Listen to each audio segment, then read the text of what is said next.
Well, thank you very much. It's been a very interesting debate. It's very nice to be back at the Oxford Union. Apologies for being poorly dressed.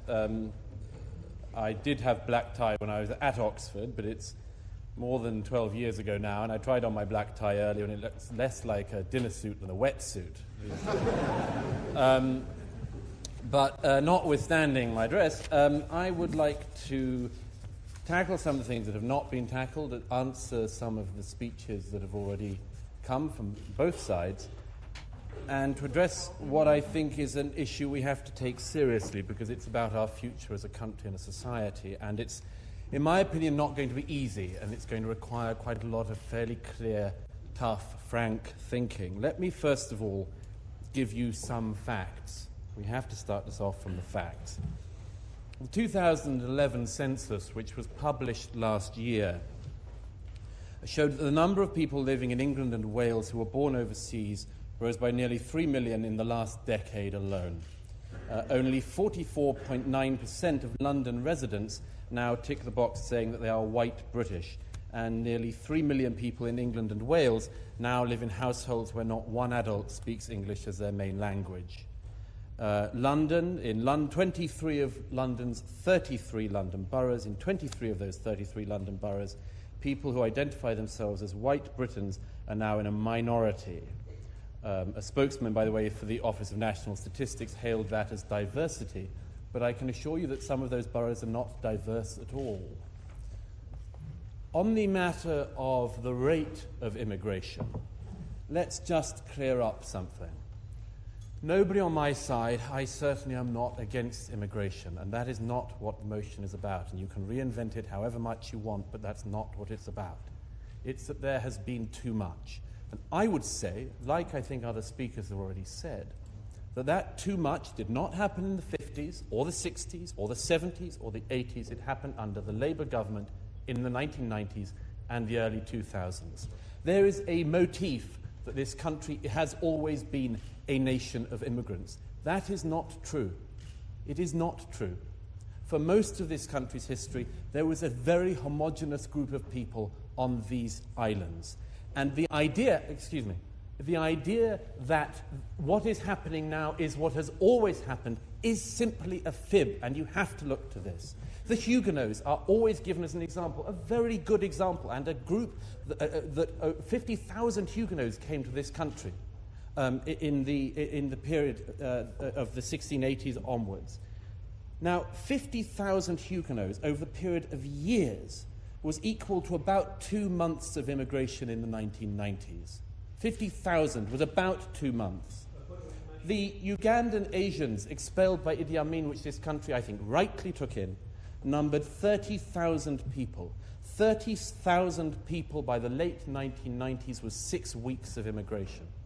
So my point to you, first of all, is that the speed and the rate matters, and it matters for a reason which I am going to come back to in a moment. But first, let me mention some of the arguments that have come up which do need answering about this.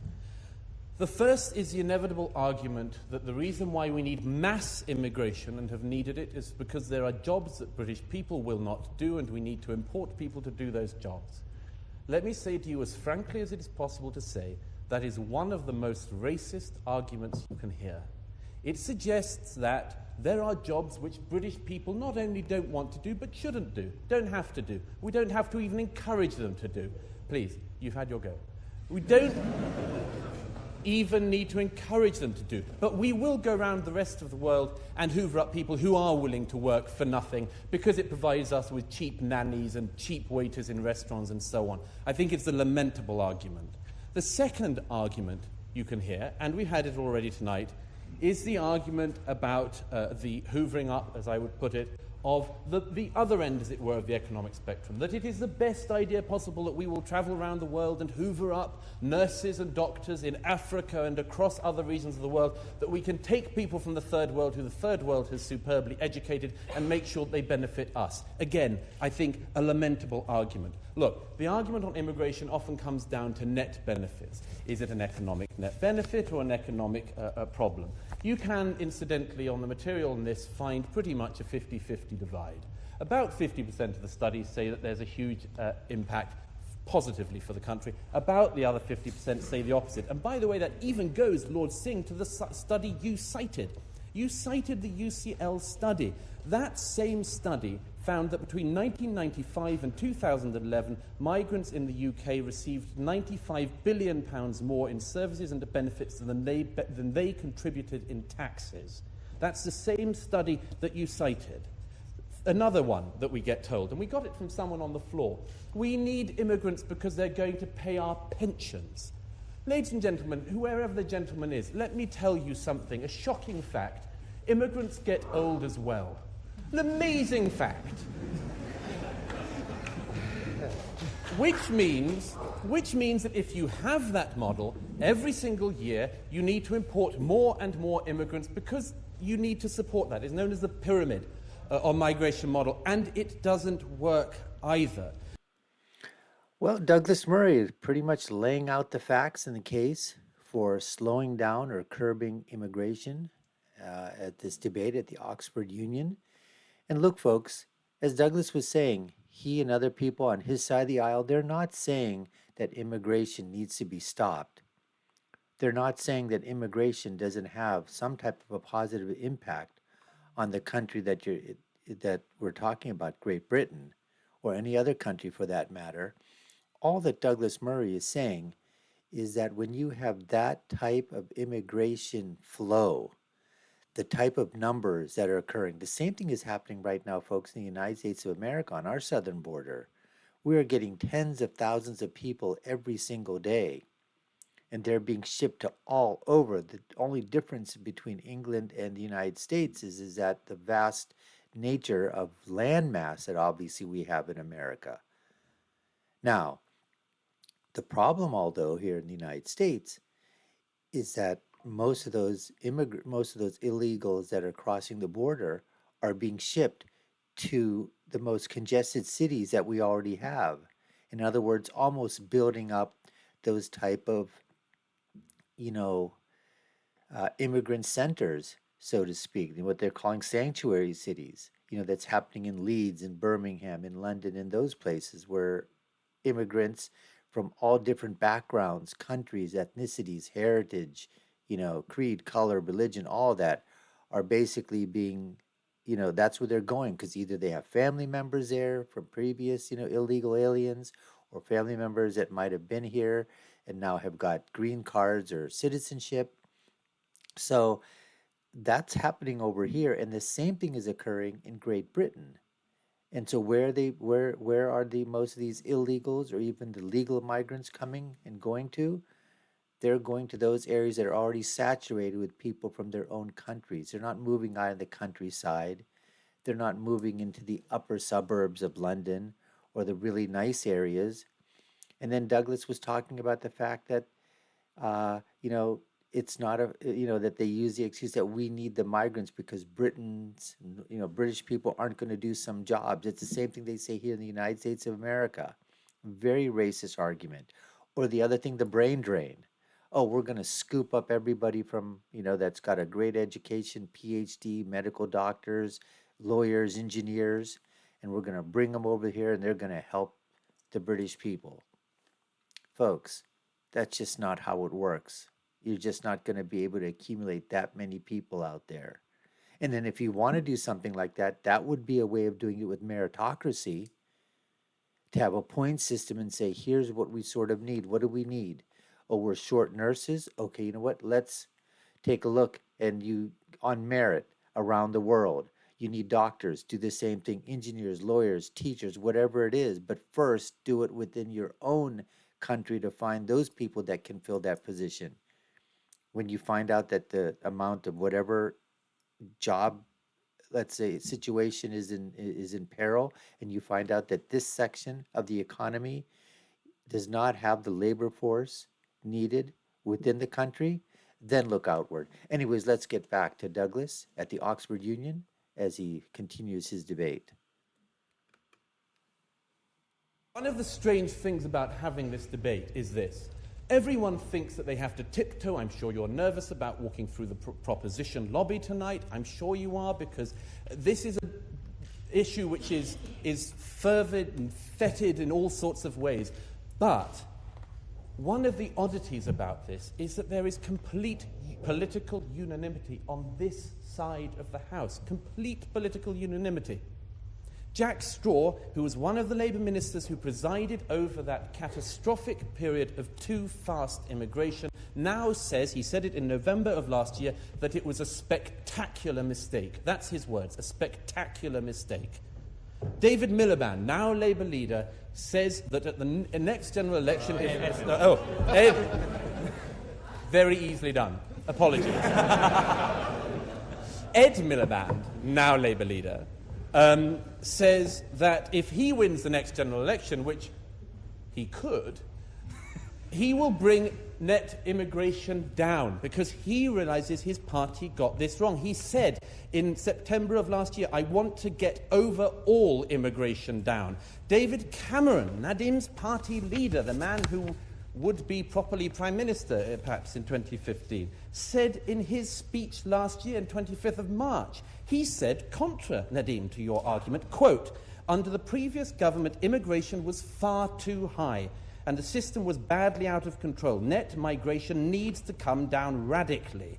That's the words of the Prime Minister. This is not an outrider argument. It's what all the main political parties now say. They say it because it's what the public think. 77% of the people in the British Social Attitudes poll last year said they wanted immigration to come down. Almost 60% said they wanted it to come down by a lot. That's the British people's opinion, and the politicians are simply, amazingly, having to try to answer that, and a serious need. Now, I'm aware that the bell has gone, but let me very quickly address the issue, if I can find it, that came up from a couple of people. And this is the key thing I really wanted to mention, if I may have a moment.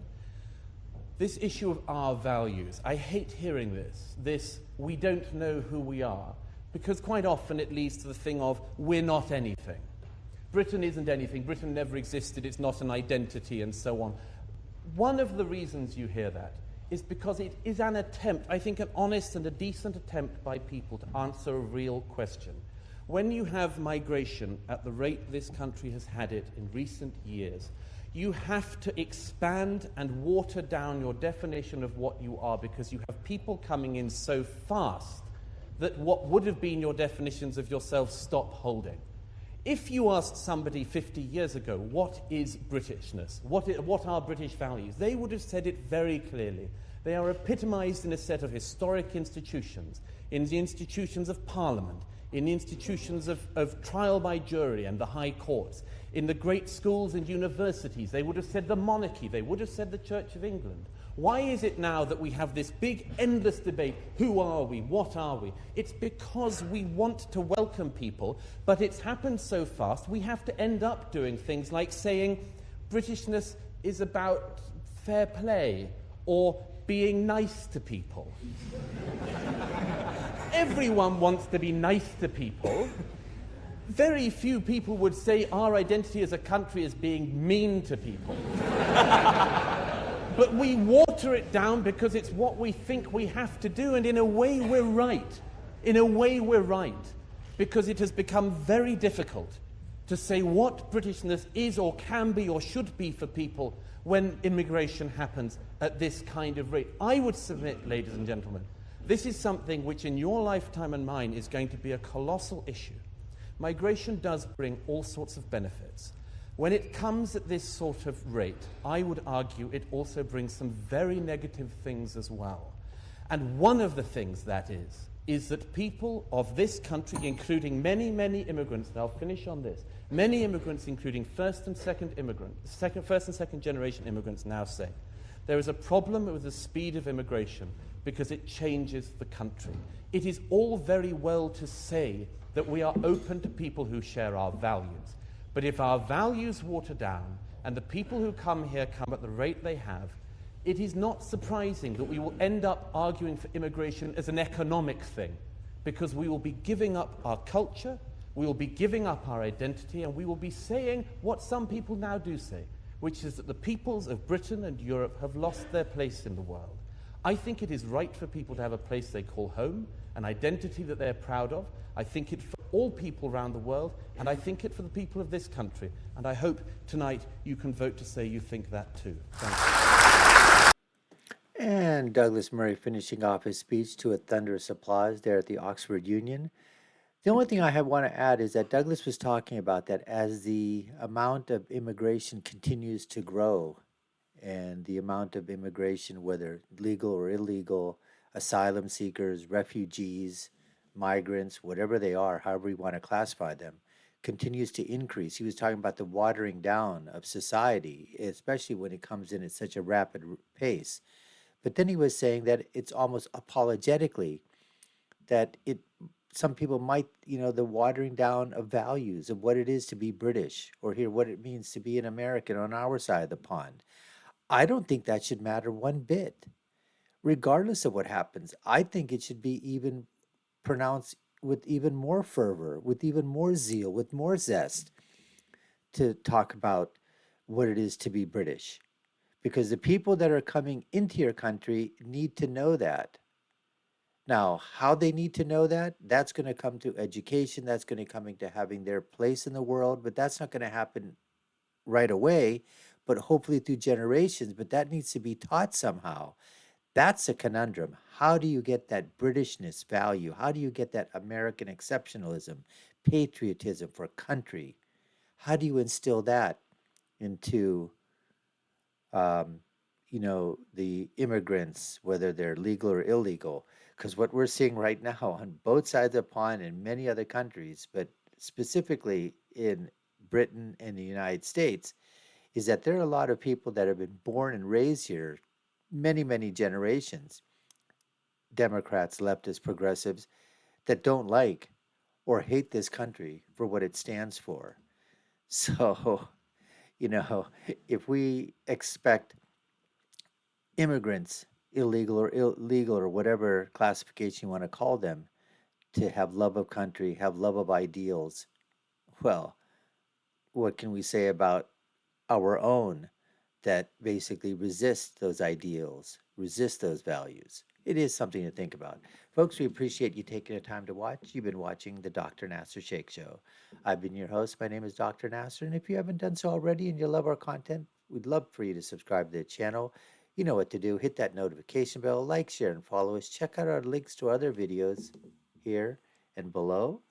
And I'll leave you with my final thought, which is always, when you're right, and when you're left, you're wrong. Until next time, folks, take care and stay safe.